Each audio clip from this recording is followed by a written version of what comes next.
પાણીનો સદુપયોગ ક્યાં કરવો, શરીર તંદુરસ્ત હોય, કોઈ આવડત હોય તો એનો સદુપયોગ ક્યાં કરવો, એ બધી સમજ આપી દે.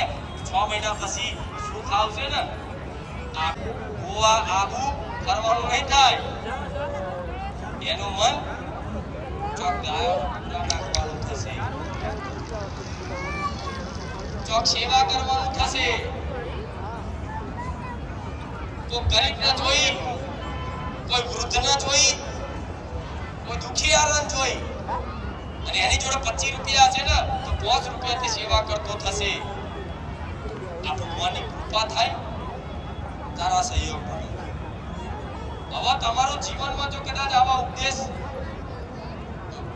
મળ્યા હોય અને જીવન કંઈક નવી શરૂઆત થઈ હોય, હું માતા એવું કહીશ, હવે જો તમે એવું વિચાર્યું એમાં તારી કૃપા નહીં, તમે તારા લાયક નહીં, થોડા લાયક ના હોત તો અહીં બેઠા જ ના હોત.